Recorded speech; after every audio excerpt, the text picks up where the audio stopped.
Les amis, bienvenue dans une nouvelle vidéo, c'est Philippe de la chaîne Investir pour être libre. Aujourd'hui, nous allons parler de la chute des marchés boursiers américains, et notamment les valeurs technologiques. Nous sommes le vendredi, exactement 14 mars 2025, là où est tournée la vidéo, et on est en direct sur le Dow Jones. Alors, comme tu peux voir, le Dow Jones en ce moment, il est en train de remonter de 1,49%. Sur 5, il baisse quand même de 2,58%.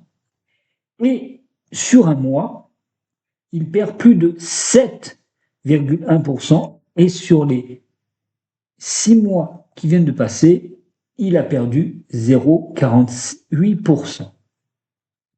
Sur le Nasdaq, le S&P 500. Alors, le SP 500 est en train de remonter à plus de 1,89%. Sur 5 jours, il est perdant d'un peu plus de 0,99%. Et sur un mois, exactement, alors sur un mois, il perd un peu plus de 8%, 8,01%. Et sur 6 mois, bien sûr, il en perd que de 0,14%. Maintenant, le Nasdaq Composite. Alors, le Nasdaq Composite, il n'est plus qu'à 17 705,37. Là, aujourd'hui, il regagne 2,33%. Sur 5 jours, il perd quand même 0,31%. Et sur un mois, il perd 11,59%. Et tu vois bien la chute qui se passe là. Alors, on va prendre le VIX, l'indice de la peur, qui est en train de rebaisser, là, sur ce dernier jour. Mais sur les 5 derniers jours, il est monté, il est rebaissé. Et sur un mois, le VIX, il est vraiment en hauteur. C'est-à-dire qu'on est passé de 13 points au début janvier. Et là, maintenant, il a plus là. Et on va voir ici, alors, exactement les valeurs du S&P 500. Et quand tu regardes qu'au début, Tesla était très haut, à plus de 1500 milliards, regarde aujourd'hui la baisse. Donc on voit que Apple, toujours en hausse, alors un peu plus de 3 milliards 3150 milliards, il reste plus que Nvidia qui a beaucoup moins, qui est remonté à 2800 milliards. Après Microsoft qui a baissé un peu, 2 milliards 891. Et tu vois qu'après, Amazon est derrière, Alphabet, Meta Platform et le conglomérat de Berkshire Hathaway, donc de Warren Buffett. Après, il y a Broadcom, Tesla est très loin, il ne vaut plus que 774 milliards d'euros. Bon, alors aujourd'hui, elle a repris quand même un peu plus de 3,12%, mais sur plusieurs mois, elle est en forte baisse. Elle a perdu plus de 50% de sa valeur.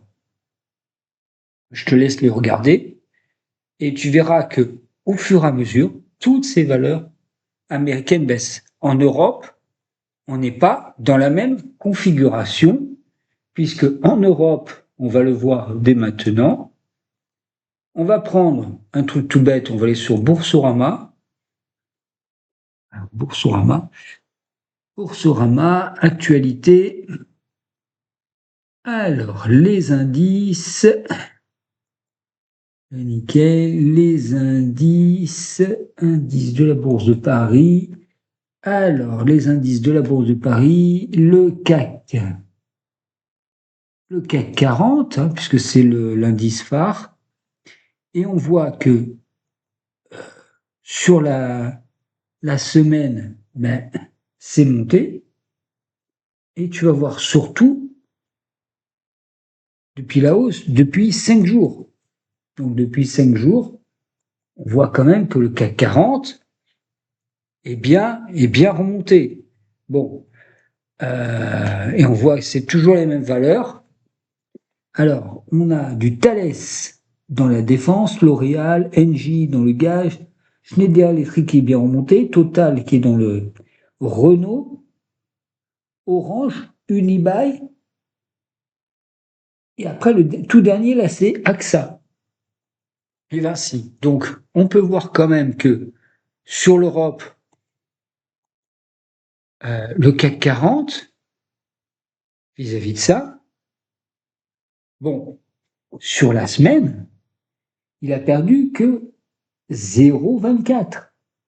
Et depuis le début de l'année, il a 8,77 où les États-Unis perdent de l'argent. Donc en fait, il y a un inversement de la tendance aujourd'hui et on voit une chose qui est très importante, le gold. Alors l'once d'or qui a passé les 2980, il est passé à un peu plus de 3000 dollars et on voit que les gens qui ont des ETF sur l'or, il est à 18,90 €. Donc je pense qu'aujourd'hui, il faut aller investir si tu as de l'argent à investir. Va plutôt aller sur les valeurs refuges parce que les Américains, en fait, investissent de plus en plus sur l'or parce qu'ils n'ont plus confiance dans les valeurs comme Tesla, tout ça, et ils vont vers la valeur refuge qui est l'or. Et on sait que la Chine fait pareil parce qu'ils sont en très grande difficulté financière. Le Canada, tous les pays producteurs d'or les gardent et même la Russie achète énormément, produit énormément d'or et les garde pour ses réserves pour les échanges. Donc, ainsi, pense à t'abonner à la chaîne, investir pour être libre. Et je te dis,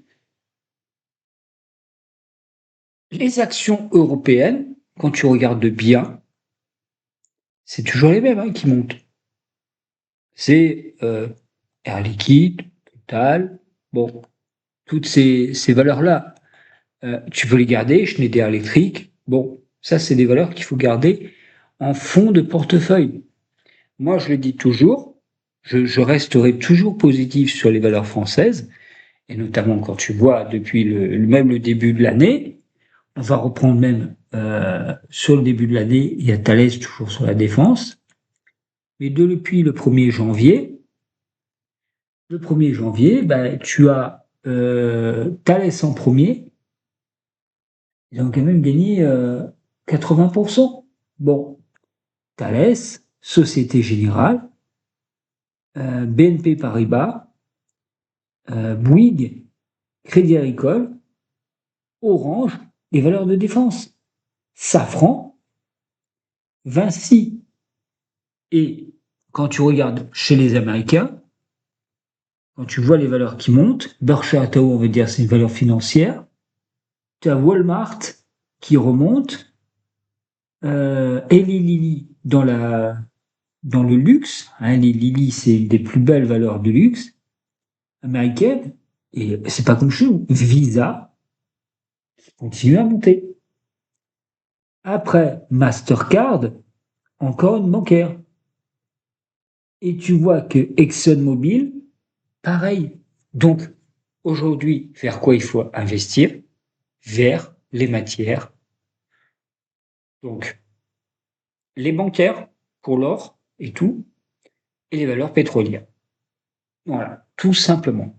Ainsi, la vidéo s'achève et pense à t'abonner à la chaîne Investir pour être libre et en espérant que les vidéos t'a plu.